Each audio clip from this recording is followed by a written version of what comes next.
마가복음 말씀을 계속 살펴보고 있습니다. 우리 마가복음 3장을 통해서 우리는 새로운 공동체를 만들어 가시는 예수님의 모습을 볼 수가 있었고요. 그리고 4장에서는요, 하나님 나라에 대한 비유의 말씀을 주시면서 우리에게 새로운 이야기를 시작하시는 것을 보았습니다. 그리고 그 이야기는 계속 이어지고 있는데 오늘 그 얘기를 들어보려고 합니다. 예수님께서 이 땅에 오셔서 행하시고 가르치신 모든 것들이 집약되어 있는 상징적인 문장이 오늘 말씀에 나옵니다. 예수님은 하나님 나라에 대한 비유를 주시고는 저편으로 건너가자라고 하십니다. 저편으로 건너가자. 내가 있었던 이 편에서, 그리고 몸담았던 이 편에서, 전부라고 생각했었던 이 편에서, 그리고 옳다고 여겼던 이 편에서 저편으로 건너가자라고 말씀하세요. 35절 말씀을 함께 읽겠습니다. 그날 저물 때에 제자들에게 이르시되 우리가 저편으로 건너가자 하시니. 아멘. 오늘 말씀은 새로운 세계로의 전환을 우리에게 알려주는 말씀입니다. 사랑하는 성도 여러분, 저편으로 건너가실 준비가 되어 있으십니까? 지금 잘 건너가고 계십니까? 바라기는 예수님과 함께 능히 저편으로 건너갈 수 있는 우리 모두가 되시기를 주님의 이름으로 축원합니다. 36절에 보면 제자들이 예수님을 배에 계신 그대로 모시고 가매 누가 함께 하고 있다고 하죠?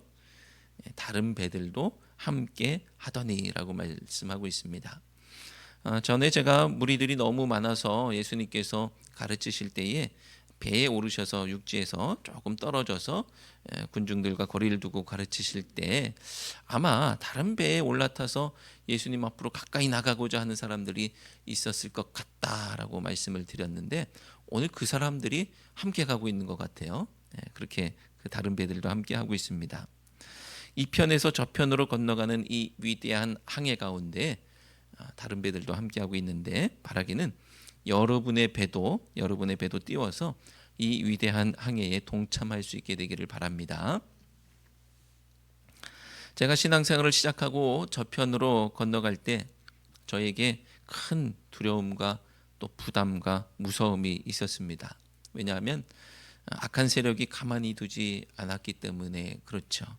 오늘 본문을 통해서 저편으로 건너가려는 제자들에게도 큰 광풍이 몰아친 것을 볼 수가 있습니다. 37절 말씀을 함께 읽겠습니다. 큰 광풍이 일어나며 물결이 배에 부딪혀 들어와 배에 가득하게 되었더라. 아멘. 쉽게 건너가게 내버려 두지를 않습니다. 오늘 본문에서는 건너가려고 했던 저편이 어디인지 명시적으로 나와 있지는 않지만 이어지는 5장 말씀에서 그곳이 거라사인의 지방이라는 것을 알 수가 있습니다.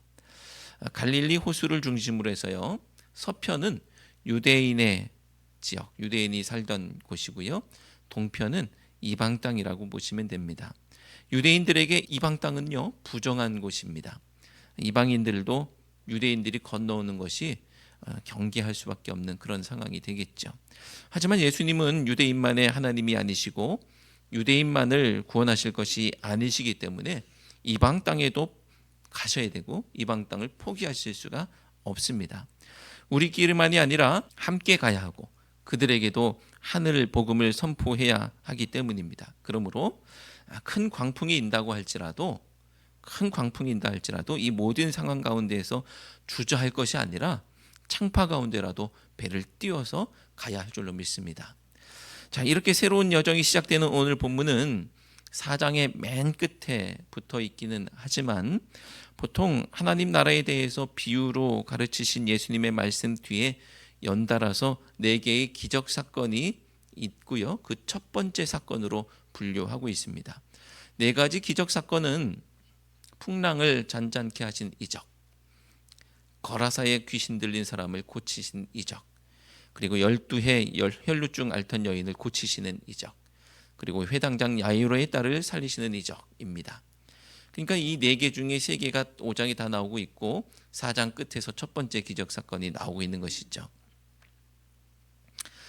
이것이 뚝 떨어져 있기 때문에 차라리 오늘 본문부터 5장으로 보면 어떨까 싶기도 하지만, 이 기적 이야기들은 이전에 나타났던 많은 병자와 귀신 들린 사람들을 고치셨던 그 이야기와는 좀 다르죠.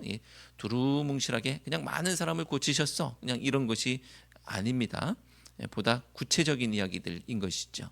이전의 이야기를 통해서는 예수님의 하나님 나라 운동이 하나의 붐처럼 느껴지고 또 사람들의 입과 귀에 회자되는 현상으로 보였다면, 이 네 개의 기적 사건을 통해서 예수 그리스도의 하나님 되심 그리고 예수 그리스도의 권능을 분명하게 확인할 수가 있습니다. 하지만 오늘 저는 오늘 본문이 4장의 맨 마지막에 위치해 있다는 사실을 간과하지 않고 마가복음의 흐름 속에서 오늘 본문이 지향하고 있는 바를 발견하고 깨닫고 함께 나누려고 합니다. 지난 시간 우리는 하나님 나라 비유에 대해서 살펴봤죠. 오늘 본문을 이 비유 말씀과 분리해서 볼 수가 없는 것이죠. 네 가지 땅에 떨어진 씨에 대한 비유를 이런 관점으로 바라봤습니다. 네 가지 땅으로 분류되기는 했지만 크게는 나쁜 땅과 좋은 땅이라고 나눠서 볼 수 있겠는데요. 나쁜 땅은 강팍함을 심고 걱정을 심고 물질을 심고 명예를 심는 이 사람을 말하는 것이고요. 좋은 땅은 하늘을 심는 사람을 말한다고 그렇게 봤습니다.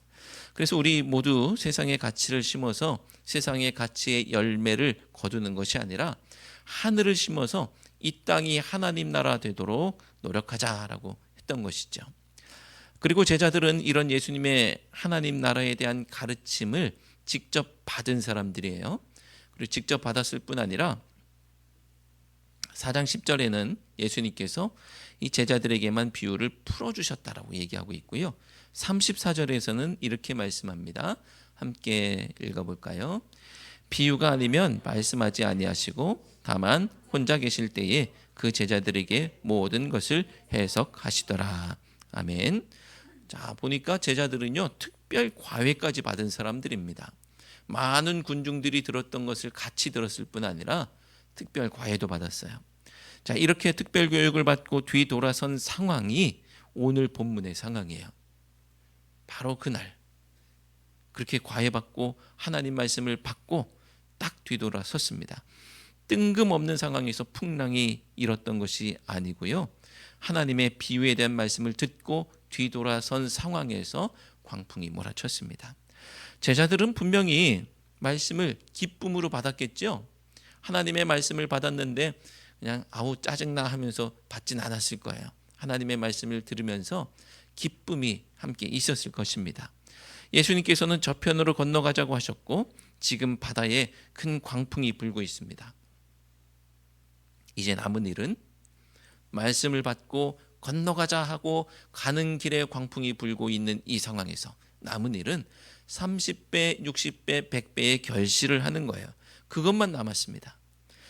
왜냐하면 제자들은 말씀을 특별하게 받았잖아요.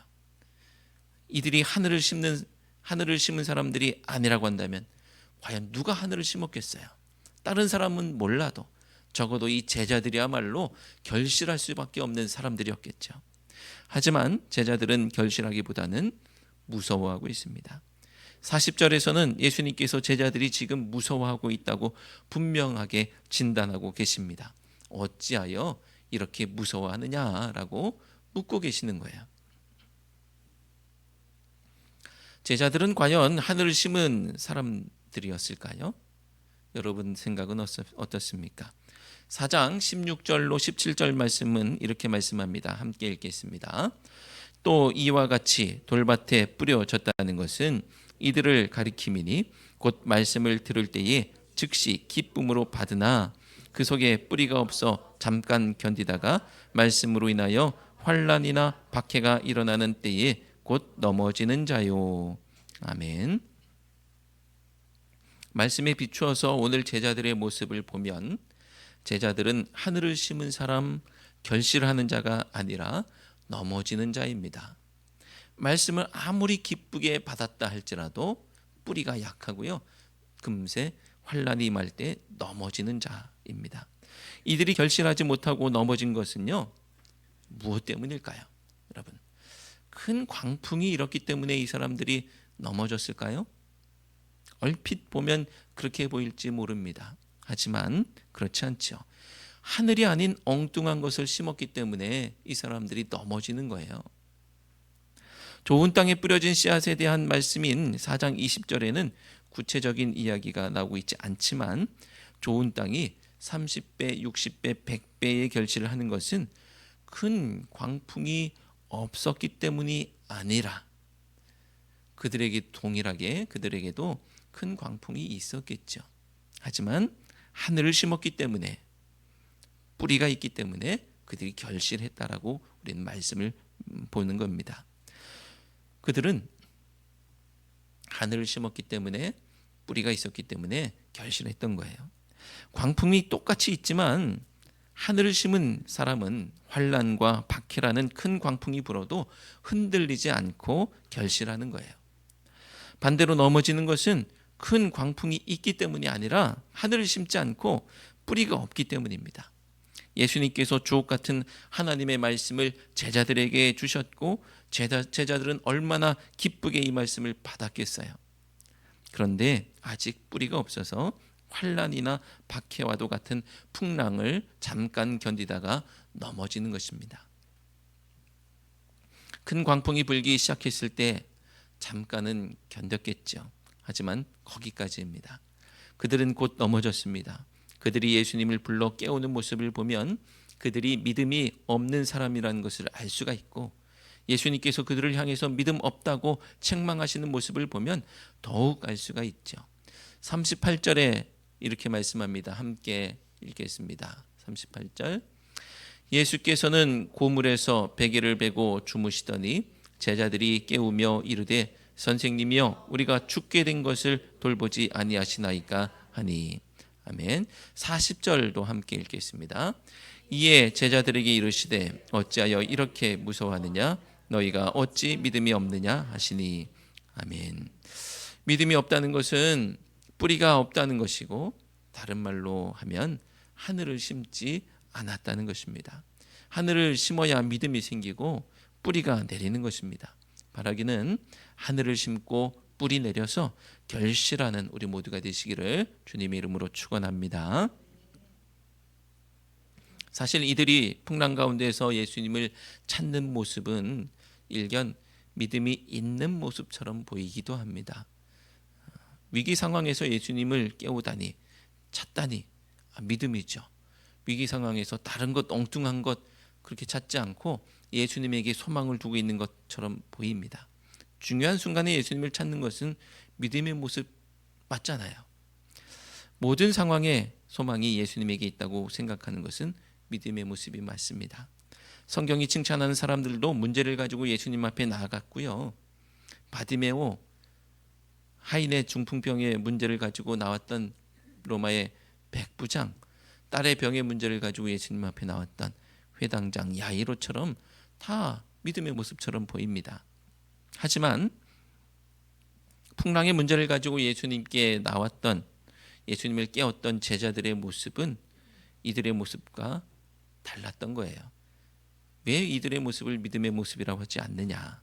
도대체 어떤 차이가 있느냐? 그것은 예수님이 누구신지를 아느냐 모르느냐의 차이입니다. 예수님이 누구신지 아느냐 모르느냐. 예수님을 바르게 고백하지 못하면 외형상 똑같은 모습을 가지고 있다고 해도 믿음이 아니에요. 문제를 가지고 예수님 앞에 나가는 것을 어떤 사람들은 야 믿음이 좋구나라고 말씀하시지만 예수님을 모르고 예수님 앞에 나아가는 것은 믿음이 아닙니다. 오늘 우리가 고백해야 할 예수님은 누구십니까? 하늘을 이 땅에 가지고 오신 분이세요. 그런데 제자들은요, 풍랑을 잠잠하게 하신 그 모습을 보고도 이분이 누구시기에 이러고 있는 거예요. 아직 예수님을 모르고 있다는 것이죠. 이 고백이 없다면, 예수님이 누구신지 하늘을 가지고 오신 예수님에 대한 고백이 없다고 한다면 하늘을 심지 못하는 거예요. 예수님의 이름으로 세상 가치를 열심히 심게 되겠죠. 우리가 신앙생활하고 교회 나오고 있고 기도하고 있지만 세상의 가치를 열심히 추종하면서 예수님의 이름으로 그것을 하고 있는 그런 모습이 있다는 것입니다. 하지만 제자들에게 예수님은 아직 하늘을 가져오신 분이 아니었어요. 말씀을 듣기는 들었는데 아직 뿌리가 약하고 예수님께서 전해주신 복음이 하늘이 아니라 그냥 더 좋은 땅이구나, 내가 세상에서 추구하던 것을 예수님께서 더 잘되게 해주시겠구나 라고 들었던 거예요. 더 쾌적한 땅, 더 살기 편한 땅 정도였던 것이지 하늘은 아니었던 것입니다. 그러니 예수님의 말씀대로 하늘을 심었던 인생이 아니라 세상 가치를 심고 세상의 가치를 수확하는 인생이었으며, 그리고 그들에게 예수님은 그저 그것을 돕는 분일 뿐이에요. 그것을 이루기 위해서 풍랑 정도 잠잠하게 해주실 분이었던 것입니다. 실로 예수님은 풍랑을 다스리는 권세가 있으시지만 예수님께서 이 땅에 가지고 오시려고 했던 하늘은 그저 문제 해결이 아니라 새로운 생명이었던 것입니다. 예수님이 하늘이 아닌 세상의 풍요, 안전, 물질, 또 염려, 재물, 욕심을 심고 근심과 두려움의 열매를 맺고 있는 제자들을 향해서 믿음이 없다고 하시는 것은 너무나 당연한 말씀이죠. 하늘을 심지 않는 사람에게, 엉뚱한 것을 심은 사람에게 믿음이 없다고 하죠, 당연히. 그럼에도 불구하고 예수님은 권능을 보여주십니다. 예수님이 하늘을 가지고 오신 분이라는 것을 알게 하시기 위해서 그렇게 권능을 보여주시죠. 39절 말씀을 함께 읽겠습니다. 예수께서 깨어 바람을 꾸짖으시며 바다더러 이르시되 잠잠하라 고요하라 하시니 바람이 그치고 아주 잔잔하여 지더라. 아멘. 사실 이것은 바다를 향한 꾸짖음이 아니라 제자들을 향한 꾸짖음이었던 것입니다. 잔잔해진 바다를 보면서 여전히 예수님이 누구신지 모르고 있기 때문에 그렇죠. 예수님께서 과외까지 해주셨는데도 예수님이 하늘을 가지고 오신 분이라는 것을 모르기 때문에 그렇습니다. 41절 말씀을 함께 읽겠습니다. 그들이 심히 두려워하여 서로 말하되 그가 누구이기에 바람과 바다도 순종하는가 하였더라. 아멘. 저편으로 건너가자고 하실 때 큰 광풍이 불어닥치겠지만 하늘을 심을 때 내 안의 풍랑은 잠잠해질 줄로 믿습니다. 바다를 향한 꾸짖음은 다른 말로 하면 제자들을 향한 외침입니다. 너 하늘을 심어라. 하늘을 심는 인생은 큰 광풍이 부는 바다를 무서워할 이유가 없다. 그 믿음을 가져라 라고 말씀하시는 거예요. 이 편에서 저 편으로 건너가는 여정은 호락호락한 일이 아닙니다. 당연히 큰 광풍이 불어닥칩니다. 큰 창파가 몰아닥칩니다. 그렇기 때문에 큰 용기가 필요하고 큰 믿음이 필요한 일이죠. 하늘을 심지 않고서는 건널 수가 없는 거예요. 하늘을 심지 않고서는 두려움에 벌벌 떨 뿐입니다. 이 세상의 것을 가지고 어떻게 목숨을 걸 수가 있겠어요? 하늘의 것을 가지고 그래야 하늘의 것을 가지고서야 비로소 목숨을 걸 수 있는 것이죠. 사랑하는 성도 여러분, 예수님과 함께 저편으로 건너려고 하시는 이 여러분의 인생 가운데 광풍이 몰아치고 있습니까? 내 인생의 돌멩이와 가시떨기만 심었다면 우리는 넘어질 수밖에 없습니다. 풍랑이 무서울 수밖에 없겠죠. 지금부터라도 하늘을 심으시기 바랍니다. 하늘을 심으면 복음이 깊게 뿌리 내려서 결국은 열매 맺게 될 줄로 믿습니다. 이런 일들이 우리 인생 가운데 있습니다. 당장 지금은 넘어갑니다. 아무 문제 없는 것처럼 넘어갔어요. 후에 폭풍이 몰아칠 때가 있습니다. 지금은 넘어가고 그때는 넘어갔지만 후에 폭풍이 몰아칠 때가 있습니다. 그때 내가 심은 그것이 나의 목을 졸라옵니다. 내가 심은 것을 거두게 될 때 내가 심었던 것으로 인해서 심히 두려워할 날이 올 것입니다. 내가 심판대 앞에 섰을 때, 나중에 하나님 나라 갈 때에 심판대 앞에 섰을 때에 큰 공포와 두려움이 밀려올 거예요. 내가 심었던 그 모든 것들이, 내가 심으며 살았던 그런 것들이 내 목을 조여오기 때문에 그렇습니다. 지금 와서 살려달라고 예수님을 깨워도 소용이 없습니다. 예수님을 깨우는 것은 일견 믿음처럼 보이지만 하늘을 심지 않고 예수님의 이름을 다급하게 불러봐야 그것은 믿음이 아니기 때문에 그렇습니다. 내 전 인생을 돌이켜 하늘을 심는 것이 믿음이죠. 내 전 인생을 통해서 하늘을 심는 것이 믿음입니다. 사랑하는 성도 여러분, 예수님이 누구신지 아는 것에서부터 바른 믿음이 시작이 됩니다. 예수님은 하늘을 이 땅에 가져오셨습니다. 로마 황제가 아니라 예수님이 주님이시고 구원자이시며 하나님이십니다. 로마의 가치, 세상의 가치가 아니라 하늘을 심는 것이 믿음입니다. 세상에서 내가 왕으로 군림하고 물질을 착취하고 성을 착취하는 것이 아니라 예수님을 왕으로 인정하는 것이 믿음입니다. 하늘 가치를 심으며 열매 맺도록 가꾸며 사는 것이 성도의 삶입니다. 예수님을 바로 알고 바른 믿음 위에서 결실함으로 예수님께서 가자시는 저편으로 함께 건너가는 우리 모두가 되시기를 주님의 이름으로 축원합니다. 기도하겠습니다. 하나님, 오늘의 말씀을 통해서 저편으로 함께 건너가자고 하시는 주님의 말씀을 듣습니다. 저편으로 건너가는 과정이 순탄치만은 않을 것을 잘 알고 있습니다. 큰 광풍이 몰아칠 때도 있을 것을 고백합니다. 하지만 큰 광풍이 저희의 여정에 걸림이 되지 않게 하시고 하늘을 가져오신 예수님을 따라서 이 땅에 하늘을 심어 든든히 뿌리 내려 큰 광풍에서도 100배의 결실을 할 수 있는 저희 모두가 될 수 있도록 인도해 주옵소서. 예수 그리스도의 이름으로 기도드리옵나이다. 아멘.